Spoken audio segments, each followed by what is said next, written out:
Hello, hello, hello, everybody. How are you doing out there? I am so happy and blessed that you are here this evening to, well, rock it with me. I am just so ecstatic that you're here with me tonight. You could have been anywhere you wanted to, but you chose to be here with me and spend this evening with me on this Wednesday, September 17th, 2025. Thank you, thank you, and thank you. The topic tonight, well, it's really, really near and dear to my heart, and I'll tell you about it in a second. So, who am I? Who am I? Who am I? My name is Coach Dawn Allen, and I am the CEO to Stay Sexy Wellness. Hope you can hear me all right. And I want to welcome to everybody. And if you can you tell me where you are viewing from this evening? I want to know. I want to know where you are coming from and where you are hailing from. I'd want to know because I love want to know who my viewers are. 'Cause like I said, you could have been anywhere in the world, but you chose to be with me, and I'm so excited and so ecstatic. So let me see in a minute where everybody is hailing from today because I really want to know. Because you could have been anywhere you want. Up, I see Strong Island in the house. Hey, Strong Island's in the house. Let me see what's going on in Instagram land, if I may see. Oh, I see Harlem. Yes, thank you and thank you. Appreciate it. Thank you. I see. Like I said, this topic tonight is near and dear to my heart. I'm going to tell you why in a second mundo. But who am I? Who am I? My name is Coach Sean Allen, and I am the CEO of Stay Sexy Wellness, and I help middle-aged women who feel unwanted, unseen, and forgotten go from, well, let me tell you why they feel away. They feel away because they're overweight. They're overweight. And I say middle-aged women who are overweight. And really, I really want to say they're obese, but I'd be gentle and say overweight. I don't want to hurt anybody's feelings because I know that's how I was and that's how I felt. That's who I was. I was obese. So I'm being gentle. And I say middle-aged women who are overweight, okay, feeling unforeseen, forgotten, unseen, go from being stressed out because they're overweight, becoming stressed out, to have drive, motivation, and determination by making small changes in what they eat, nutrition, the movement, and their self-care to become fit, fine, fabulous, and so sexy, loving themselves from the inside out. That's why this topic tonight about obesity is important to me, because this is what drove me. This is why I started Stay Sexy Wellness, because I was overweight. No, I'm gonna get it twisted. I was obese. When I heard the word obese, it sounds like beast animal. But I felt ugly. I felt ugly. I felt just like dragging, had no energy. And I was looking around and saw people my age, and they was dragging, and their knees was, they were dragging their feet. They was in the motorized vehicles. They had all these things that were helping them walk, and I didn't want that. I did not want that. I did not want that. I did not, but I still didn't do anything about it. I didn't do anything about it, you know. And the thing about it with me was my whole life, I was body shaming myself. I body shamed myself because I had a brother and a mom who was thin. They were thin, right? Like runners. And that wasn't me. I was heavy, right? Compared to them. And my whole life, I body shamed myself. I would hide behind things like my sister, poor sister, I'm sorry, sister. In a picture, I'll hide behind her. I'll do anything I can to hide myself, wear dark colors, do anything. I know I was a pretty person, a beautiful person, not bragging, but I know I have some looks, but I still didn't feel comfortable in my own skin because of the way my body was. Comparing to my mother and my brother, that made me feel even worse. But then I found out later on in life that it wasn't my fault, that there are 3 different body types, and they were ecto, which is thin person, and I was endo, which was the curvy girl, and I was what I was. But I couldn't figure out why I went from 110 pounds and I still had the same body structure. I had a small waist, but I still had, for my frame, a larger butt, a larger hips and thighs. And I couldn't figure it out until I found out that I was an endomorph, and it, like, boom, light bulb, But I didn't know. You don't know what you don't know. So my whole life, I body shamed myself. But one day, one day, the Lord, I'm gonna say the Lord, you know, he rescued me.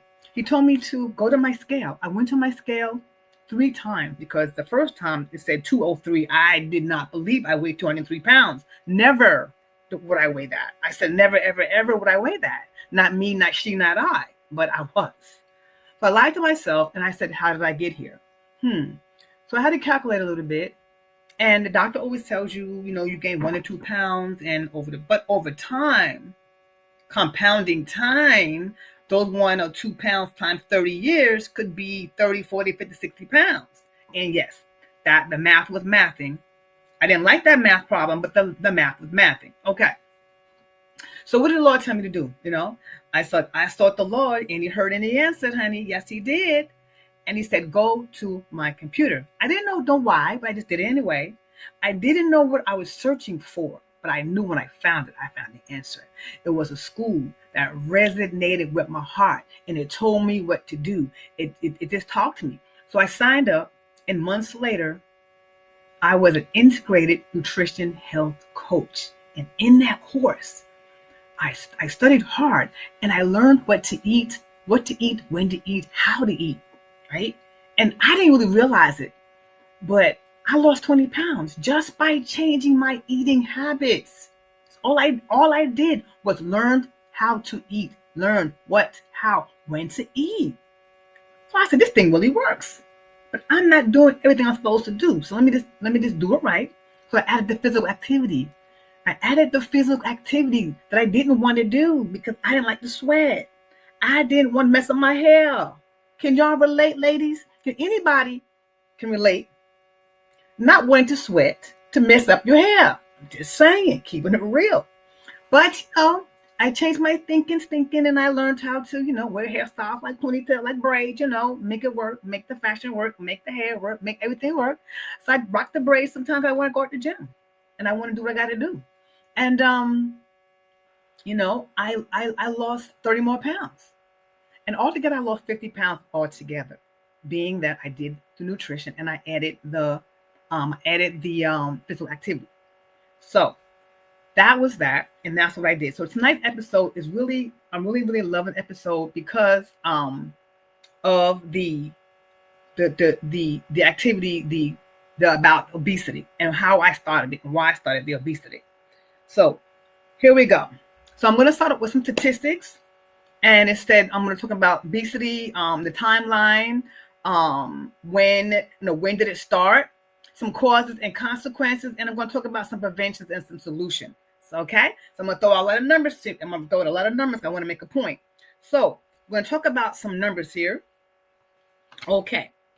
In 2022, 1 out of 8 people in the world were living with obesity. Worldwide obesity has more than doubled in 1990, and adolescent obesity has quadrupled. I don't know why the adolescents have quadrupled, but it has. Maybe because they're eating what they want to eat, no one's supervising them. I don't know. In 2022, 2.5 billion adults were overweight, and out of these people, 890 million are living with obesity. Millions. 890. It's almost a billion. In 2022, 43% of the adults are overweight, and 16% of them are living with obesity. That's 43 people. And they're predicting in 2030, that's going to be predicting to about 50%. In 2030, in 5 more years, they're predicting if things don't change, it'll be about 50% of the adults will be overweight. In 2024, 35 million children under the age of 5 are overweight. Why are children overweight? With parents, we have to do better. We have to do better supervising our kids. I'm just sorry. Parents, grandparents, grandmas, aunties, we got to do better. I know we love our kids, and I know we spoil them, and I do too. We say, oh, take them to the store. They buy what they want to buy. They buy cookies, candies, and junk. We have to probably do a little stricter, guys, on what we allow them to eat. Just saying. And over 390 million children and adolescents aged 5 through 19 were overweight in 2022, including 960 million were overweight living with obesity. Children living with obesity. That's not good. So I want to throw in there a little US a little US thing here. It says that the US is one of the only countries with a high rate of obesity and no official policy to address the disease. It impacts nearly every major system in our body. Can you guys guess, if you can, if you dare to guess, about how many organs does obesity affect? Okay, how many organs do you think that it can affect? And it also affects, it says, chronic diseases and conditions. So how many, just throw in the chat, how many organs and systems do you think being overweight affects your body? Be like 5 seconds. Throw it in the chat. Let me see how I think they're close enough. This number is like mind-blowing how being overweight can affect your body. It's crazy. Throw in the chat. Let me see what you got for a number.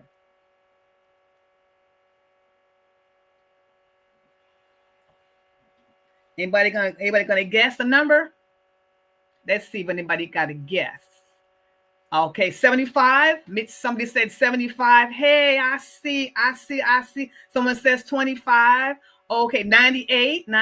Okay, I see Jacksonville in the house. I see Nation's Capital in the house, 25. Okay, let me tell you what the number is. Y'all ready for the number? Y'all, the number is nearly 200. 200. It affects them 200, nearly 200 organs in your body because you are overweight. Isn't that crazy? Okay.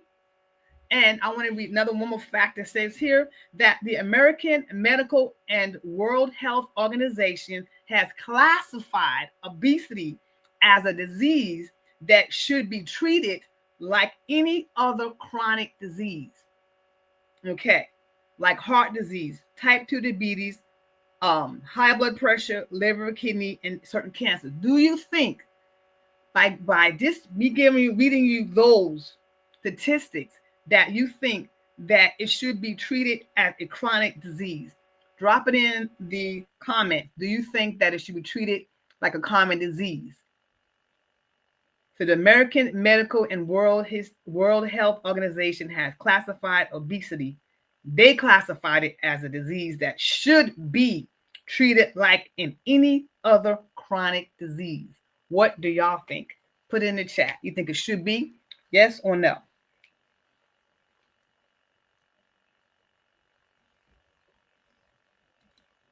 Yes. I mean, those numbers are static, but they're not. It's just amazing to me how all those numbers, everything health, it's not considered to be a chronic disease. Now they are saying the WHO is saying that it is an epidemic. It is an epidemic now because the definition of an epidemic is pretty much is a high number of a sudden high number of change in a health condition. It doesn't have to be chronic. It doesn't have to be contagious, but it's a high number of change and a large number of in a population. So it is an epidemic, but it's not. They're saying it's not a chronic disease yet. Okay, so let's say here so how do you know if you are overweight or obesity? How do you know? Well, how do you do it is they have a BMI called body mass index. And what they do, they take a person's height and they take a person's weight and they put in the formula and they get a number. So if you are 25 and above, you are overweight. If you're 30 plus, you are obese. And if you're 40 plus, you are severely obese. So those how they get the numbers if you are if you are obese. And children is a little bit different. They have a little system that if they have a variation, if they have a standard variation, if they're above one variation, they are overweight, and they're above 2 variations, they are obese. So that's the timeline. Let me tell you, when did it start?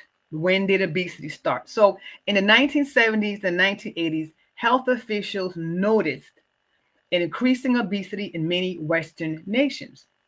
In 1976 to 1980, beginning of the rapid obesity in the US. So it kind of started around that time. In 1997, the World Health Organization formally declared obesity a global epidemic due to the wide world spread that nearly tripled since 1975 because of the large amount of numbers that spread in a certain amount of time. That's how they can say that it is an epidemic. Isn't that crazy? So let's talk about some of the causes that they have. Some of the causes, okay? So some of the causes, I want to call it like urbanization. That's just my word. Okay. So it says limiting factors of health, sustainable food locally at affordable price. What does that mean? Well, to me, I'm saying urbanization. So let's say you live in your neighborhood, depending where you live. Look at people normally shop where they live.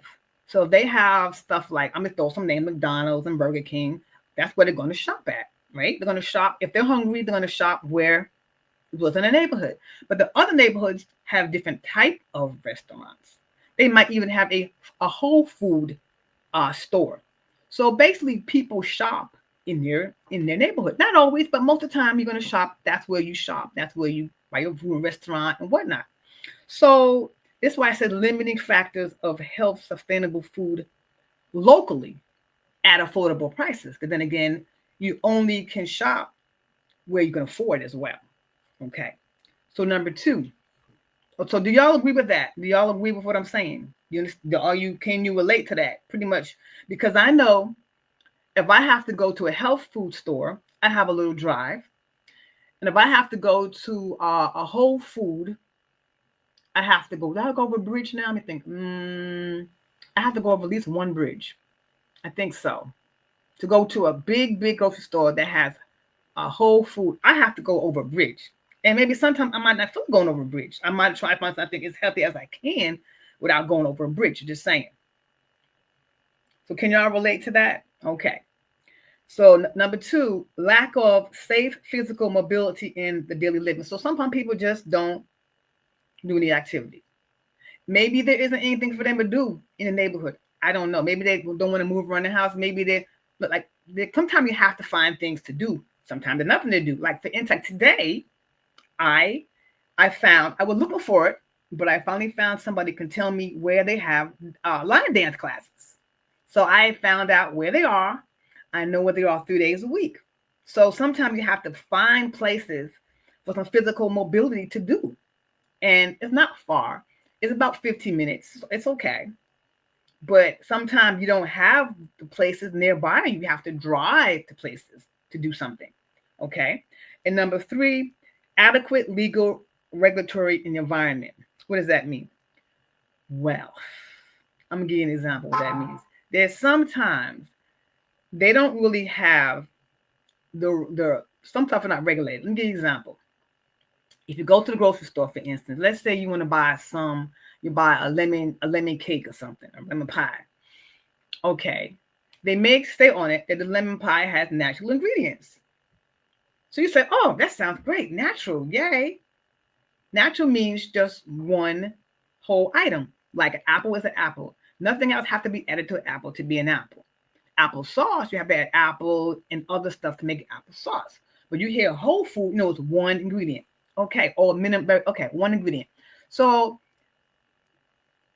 then you say, okay, well, it says it's naturally made, but they can add, as long as it starts with like a lemon, whatever, say it's lemonade. So I say lemonade.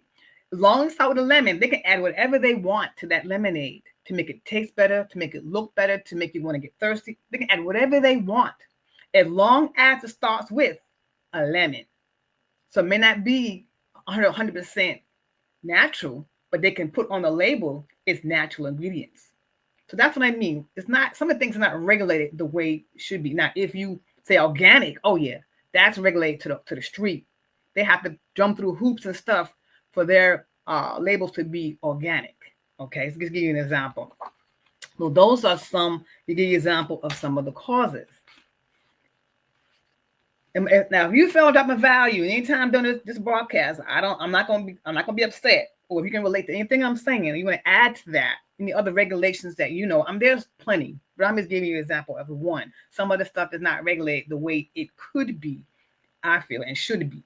So, in other words, lack of then the fourth one, it says lack of effective healing system. Okay, so that means, okay, in our health system, I meant to say health system, in our health system, to offset the progression of obesity, maybe we should start, they should make them more accountable when our kids are healthy or not healthy, to say, hey, your child maybe healthy, maybe he needs to do this, or maybe going to diet, just do something, to really say something, to really hone on it. Okay, a child's 10 pounds, he's 20 pounds chubby. No, don't just wait till the child is obese before he say he needs to go on to watch what you're waiting. If it's maybe his child is 10 pounds over what he should be, say point, ma'am, your child is 10 pounds over. Just call it out. The person may get assaulted, but at least say, hey, you want to watch your weight, because after a while you may be, whatever.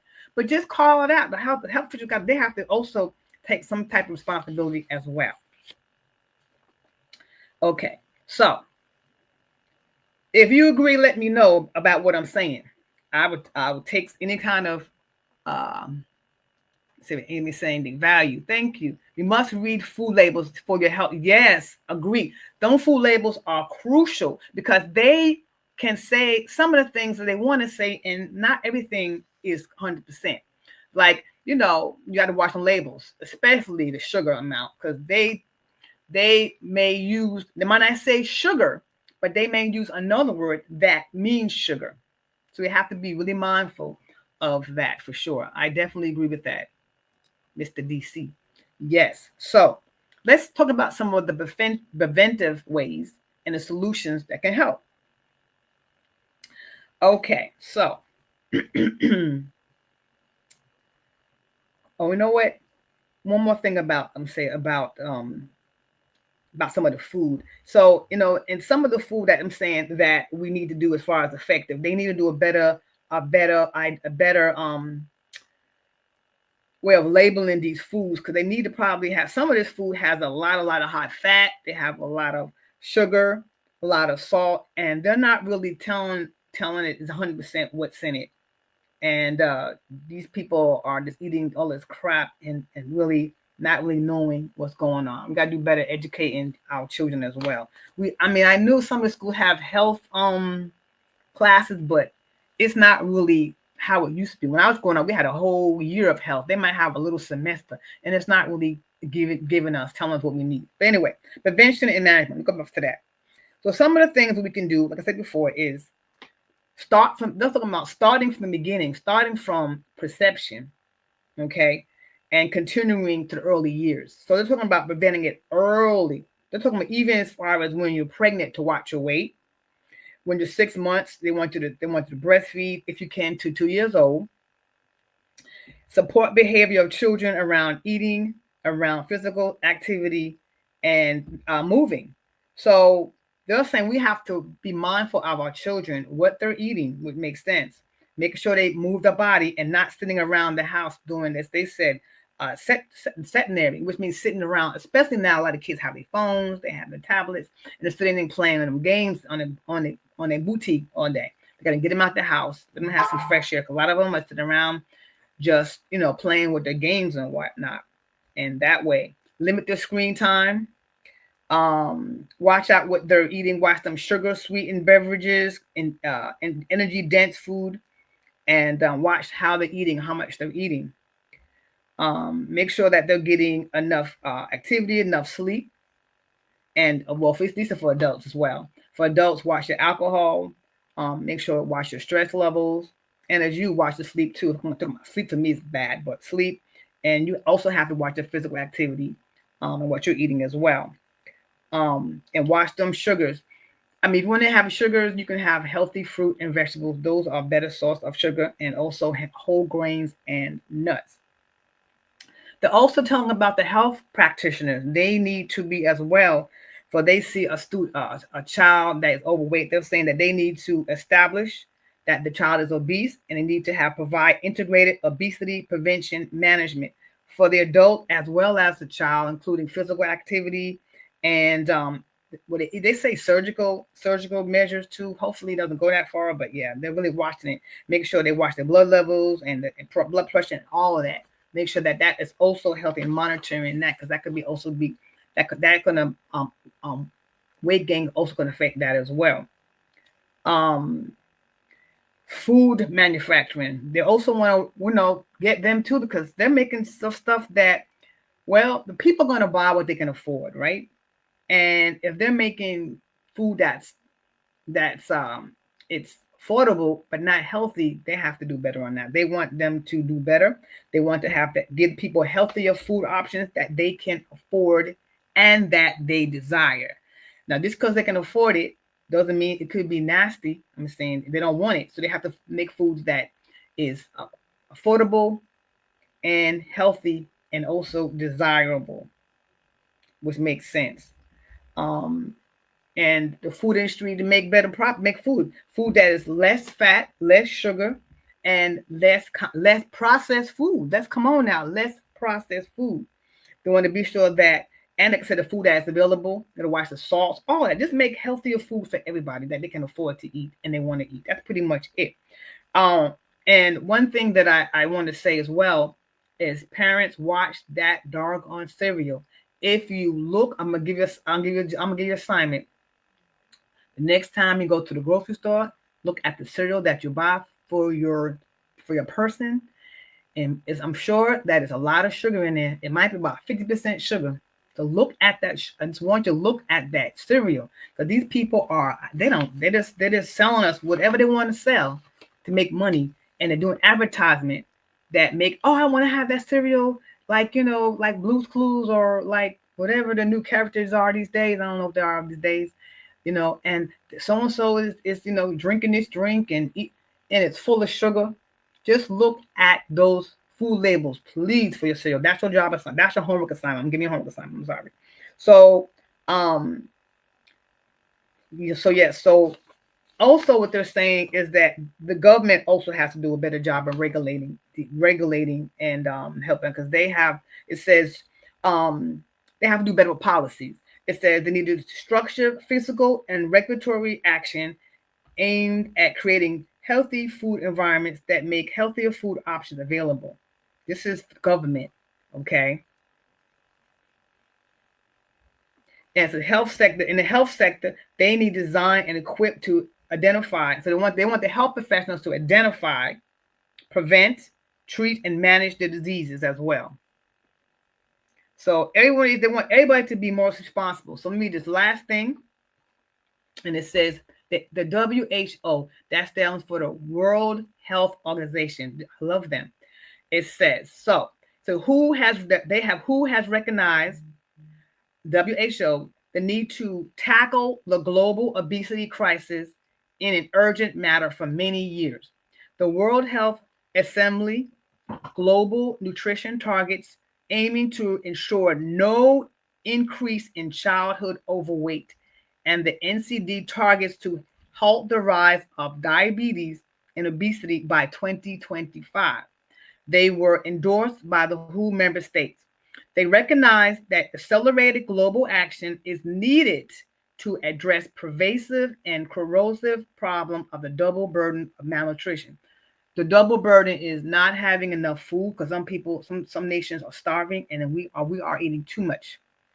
At the 75th World Health Assembly in 2022, member states demanded and adopted new recommendations for the prevention and management of obesity and endorsed the WHO accelerated plan to stop obesity.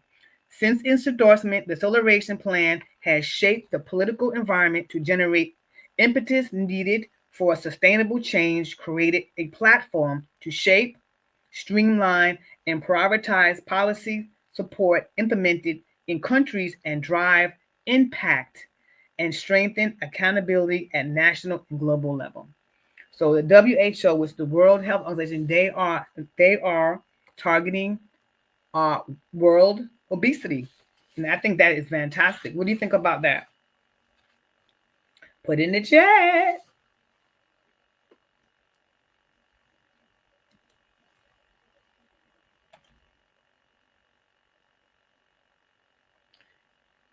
Right. Exactly. I like what you said, Rosie. If you don't understand the name of the ingredient, it's usually bad. That's right. If I can't pronounce it, first of all, I probably won't buy it. I have to look it up and see what is that. Sometimes it's some byproduct of sugar or something that's not healthy. I understand. Yeah, I definitely agree. Exercise is definitely mandatory. Exercise is definitely a must and move on body part. If you don't use it, you're gonna lose it. And the biggest problem is that the longer the shelf life, the less healthy it is. That is also true. That is also true. I'm getting some of the comments here. High fructose corn syrup, substantial. Yes, it is definitely any type of thing, any type of not prefix. That's anytime ending you hear OSE, that means sugar.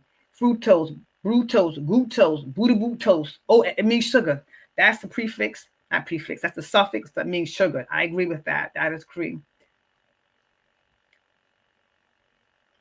Oh yes, high fructose is a killer. Yes, ma'am. Yeah, I'm reading um some of the comments here. Yes, more can be done. Yes, finally. So I mean, it took the WHO to say it's an epidemic. The U.S. is not saying an epidemic. They're not saying anything. We don't even have a policy on that yet. I just whatever. It's about money. It's all about money. But I'm not going there. Who am I? I'm just saying that it is an epidemic. Obesity is terrible. Like I said, in 5 years, they're saying half of us will be obese. So we have to start now. We have to start in our own homes. We have to start little at a time. I get it. Small changes. And even I do that, and I do with my grandkids. I tell, oh, I love you. Go buy what you want in the store. And I do that. I ain't gonna lie. I let them buy what they want because I love them, and they had a good day at school, and they've been good. They got good grades, and but I have to myself stop. Like, no, you have a choice of this or a choice of that. You don't want, don't get nothing. We're gonna have to start. We're gonna have to. Otherwise, we're gonna have a whole bunch of children looking like little round circles, and that's not what we want. Okay, so if you have any more things, comments in there, I'm getting ready to end it, my little podcast for this evening, and I'm hoping I brought some knowledge and some value to you, because this is what I do.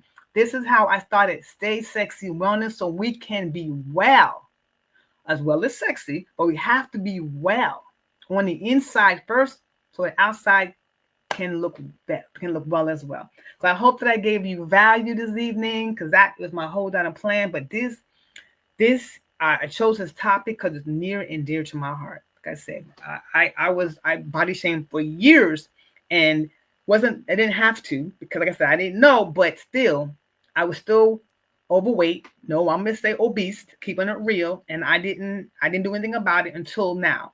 But if you need any assistance in this area, I am here. Matter of fact, tomorrow I am doing a masterclass, 5 consequential steps to become fit, fine, and fabulous by losing those unwanted pounds. Okay, that will be tomorrow evening, 7 o'clock p.m. Eastern.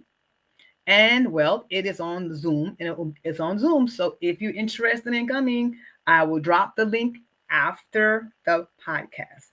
So all I have to say is goodbye for now, and until tomorrow. And stay well and healthy with Stay Sexy Wellness. Bye for now.